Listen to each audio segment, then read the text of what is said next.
엘리야 시대는 말씀이 선포가 돼요. 선포. 연구가 아니고 선포. 모세 시대는 하나님의 언약이 성취가 되는 때단 말이에요. 그래서 모세 출애굽부터 해가지고 광야 40년 동안 하나님의 언약이 어떻게 성취가 되고 그 다음에 가나안 땅에 들어가서 어떻게 살아야 될 것이에 대한 하나님의 메시지가 거기에 다 나오는 겁니다. 그래서 언약 성취, 그 다음에 에스겔 시대, 이거는 죽음과 부활, 부활이라고 말할 수 있어요. 그러니까 이스라엘 백성들이 죽었다가 다시 부활했다. 하나님께서 바벨론으로 형벌을 주셨다가 다시 그들을 예루살렘으로 이끌어서 그들로 다시 살리셨다. 부활하게 하셨다. 죽음과 부활. 그 다음에 하나, 다윗 시대는 예배가 회복되는 거예요. 다윗 시대는 예배가 회복되는 겁니다. 사실은 앞에 1, 2, 3 세 가지가 다 이거하고 관련이 있습니다. 다 연결되어 있습니다. 자, 우리 그 적힌 대로 한번 읽어보겠습니다. 다윗 왕은 여호와 하나님 여호와를 예배하는 생활에 온 마음을 다하여 경배하였다. 역대상 16장 4절에 의해서 확인할 수 있다. 여호와의 궤 앞에서 섬기며 여호와를 칭송하고 감사하며 찬양하였다. 각종 악기를 사용하여 찬양하였다. 너희는 여호와께 감사하며 그의 이름을 불러 아뢰며 그가 행하신 일을 만민 중에 알릴지어다. 그의 성호를 자랑하라. 그의 영광을 모든 민족 중에 그의 기이한 행적을 만민 중에 선포할지어다. 존귀와 위엄이 그의 앞에 있으며 능력과 즐거움이 그의 전소에 있도다. 아멘. 우리가 보통 예배 드린다 그러잖아요. 앉아서 찬양하고 기도하고 말씀 듣고 이렇게 예배 드린다는 그 우리가 약간 수용적인 자세를 가지고 예배를 드린다는 그 의미하고 그거하고 그것을 밖으로 노출시키는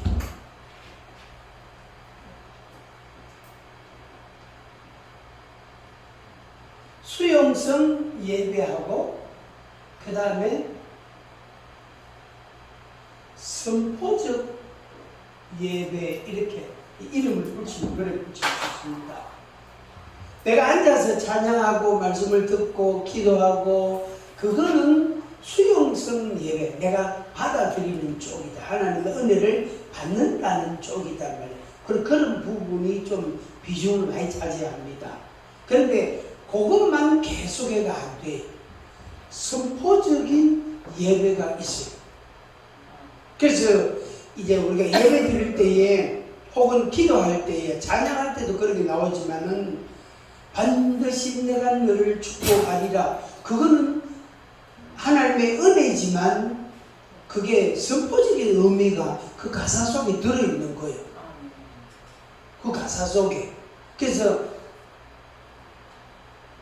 이 선포적 예배, 그러니까 선포하는 하나님의 말씀을 선포하는, 이거는 설교하고는 조금 의미가 다릅니다. 내 입으로 하나님의 말씀을, 하나님을 내 입으로 자꾸 외치는 거예요. 선포하는 거예요. 다윗이 이걸 너무너무 잘했어요. 그래서 다윗이 쓴 시편을 쭉 보면은 있을지어다, 선포할지어다, 될지어다 이런 표현들이 굉장히 많이 나와요. 굉장히. 이게 이제 어떤 의미가 있느냐면은 영적인 권세에 있어서 이 면적이 자꾸 넓어지는 거예요. 면적이. 대인기피증 있는 사람은 자기 자신만 봐요. 자기 집만 봐요. 자기 자동차만 본다고. 공황장애가 좀 심한 사람, 약간 있는 거는 많은 사람들이 있으니까 크게 문제가 안 되는데 조금 심각한 사람, 그런 사람들은 자기만 본다고. 자기 집만 온다. 그래서 어떤 사람은 내보다 나이가 2살인가 많은데 3살 많나? 하여튼 그런 어떤 분이 있는데 그 목사님은 자기 차를 자기가 운전하면 멀미를 안 해. 다른 사람의 차를 운전을 안 해도 그렇고 다른 사람의 차를 타면 반드시 멀미를 해요. 그래가 참 특이한 역할을 했어요. 자기가 좀 특이하대. 그게 20대, 30대부터 됐으니까 지금 70이 다 된 나이인데 안 고쳐지는 거. 그래 자기가 운전해가지고 그 차를 왜 바꿨는지 몰라. 옛날에 아반떼 구형, 아주 옛날 아반떼 구형 타고 다니, 그거 진짜 오래 타고 다니거든. 왜? 차를 못 바꾸는 거예요. 겁이 나가지고. 못 바꾸는 거. 그래, 그거를 하여튼 오래 탔어요. 목사님 차 좀 바꿔 있어. 아이고, 나는 이 차가 제일 좋다 하면서 뭘 좋긴 제일 좋아. 이거에 자기 면적을, 자기 영역을 넓혀야 돼요. 자기 영역. 이게 바로 뭐냐면은, 아까 이야기한 그 사단을 향하여 대적하는 것도 필요하고, 그 다음에, 그렇게 안 하면 자기 자신만 자꾸 이렇게 거슬리는 것처럼 달아진다. 문제가 발생한다. 그래서 이 선포를 해야 자기 면적이 이만큼 넓어져요. 그래, 이런 사람은, 면적이 넓어진 사람은 어디를 가도, 무슨 차를 타도, 누구를 만나도 별로 개의치 않아. 별로 신경 안 써요. 그냥, 어떻게 하지, 주님. 이렇게 하고 그냥 만나면 돼. 그지? 만나면 되고, 가면 돼. 근데 그게 안 되는 사람이 있다.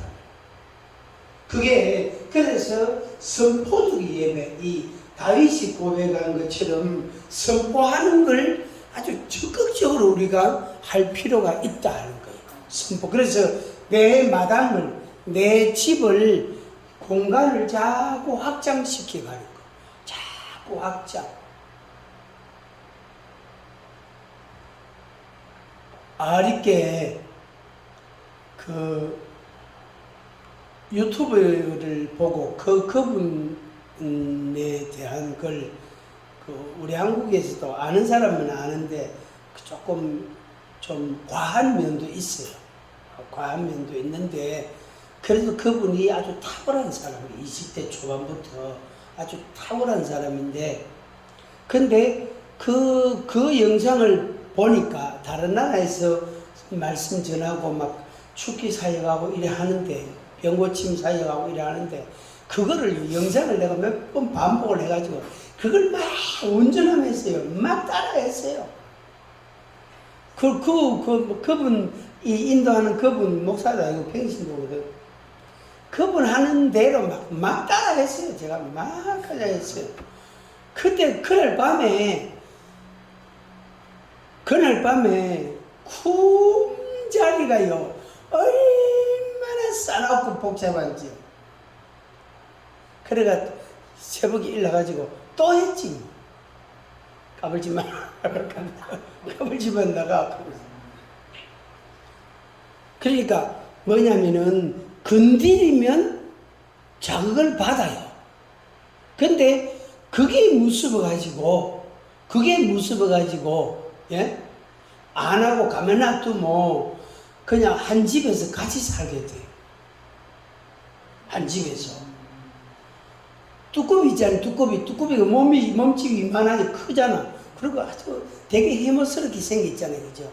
껍질도 두들두들하고 눈동자도 크고 얘가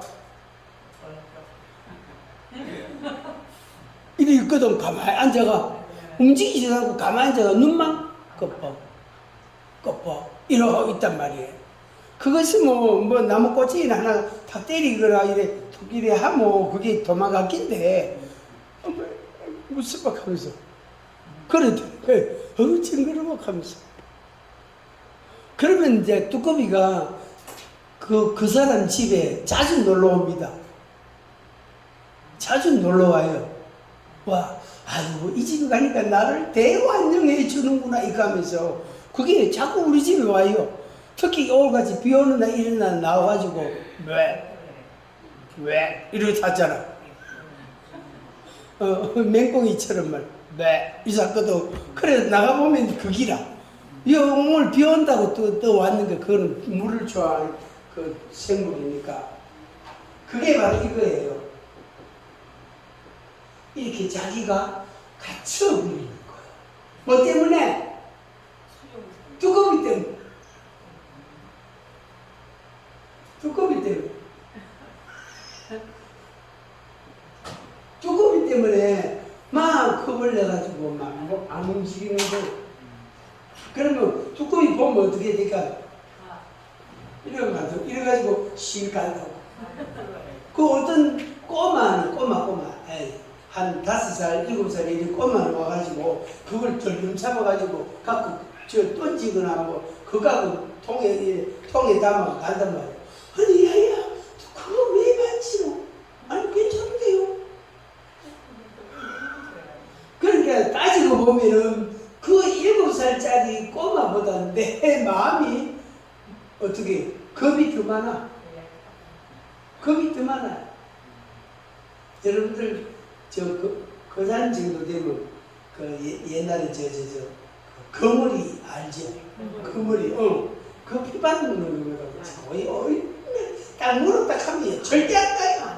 아무리 때리도요 안 나요. 고구마 됐어요 고구마. 멋있네. 예, 원래 그때 되면 그게 많이 나오는 계절이에요. 시기에. 그러니까 뭡니까? 그물이가 막 물에 떠댕긴단 말이에요. 그거 보면 물에 못 들어가. 그 물고기 잡으러 들어가고 싶은데 못 들어가. 못 들어간다. 그 물고기 놔두고 그 그물 때문에 못 잡아서 다른 사람이 잡아오면은 내 한 마리 또 하면서. 그러니까 우리가 어집지 않은 거 아무것도 아닌 것 같은 것 때문에 내 마음이 위축을 갖고 약간의 두려움과 불안함이 내 속에서 자꾸 그게 발생을 한단 말이에요. 발생을 하요. 그래서 어떤 사람은 그런 표현을 해요. 실제로.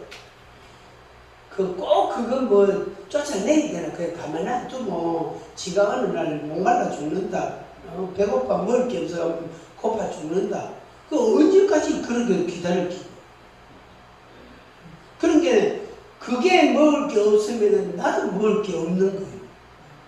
어쩌면 그렇지 그죠? 그게 내 육체를 고통을 준단 말이에요. 그게 내 육체가 병들어가지고 연약해져가지고 무기력에 빠졌을 때에는 그럼도 먹을 거 없는 것 같지만은 나도 힘을 못 쓴다. 그러니까 한번 같이 하면 돼. 눈에 보일 때마다 쫓아내. 명령해. 이게 바로 선포적 예배라고 표현할 수 있어요. 선포적 예배. 자, 끝에 보겠습니다. 13쪽 중간에 고딕체 끝에 능력과 종기와 위엄이 그의 앞에 있으며 능력과 즐거움이 그의 처소에 있도다. 이것이 여러분들에게도 있기를 바랍니다. 종기와 위엄이 그의 앞에 하나님 앞에 있으며 능력과 즐거움이 하나님의 처소에 있다. 그 하나님의 처소가 나거든. 내가 성전이단 말이야. 성전된 몸이단 말이야. 그래서 두 가지입니다. 들으라. 그 다음에 순종하라. 들으라. 순종하라. 자, 그 다음에 건너서 15쪽 조금만 하고 마치겠습니다. 15쪽에 분화 혹은 자기 분화, 이거는 분재를 만든다 생각하시면 됩니다. 분갈이 하잖아요. 분갈이 하는 거 하면서 이게 뿌리를 이렇게 가르잖아. 그죠? 갈라가 화분 2개, 3개에다가 따로따로 이제 심잖아. 그리고 흙을 넣고, 이런 물도 주고, 그리고 손질해가지고, 그래 하잖아. 이 분화라는 말을 일반적인 의미와 성경적 의미로 구분하는, 일반적인 의미는 사물이 단순하거나 같은 성질을 지닌 것에서 복잡하거나 이질적인 것으로 갈려 나간다는 뜻이다. 결혼해가지고 딸이 결혼을 했는데, 그러면 우리 집에서 같이 살자. 이래가 된다, 안 된다? 안 된다. 분가해야 된다. 아들이 결혼을 했는데, 야야, 그러면 우리 같이 살자. 그래가 안 된다. 특별한 행편이 있으면 몰라도 그 외에는 분가를 하는 게 맞아요. 이게 뭐냐면은 생명을 그게 분가하는 거예요. 생명을 나누는 거예요. 쪼개는 거예요. 그러니까 내 생명을 그 아들에게, 내 생명을 그 딸에게 나누어 주는 거예요. 그래서 그렇게 닮아가는 거예요. 그렇게 닮아가는 거예요. 아주 재밌는 걸 내가 하나 본 적이 있는데, 북한의 탈북자 중에 국군 포로 그 가족이 탈북을 했어요.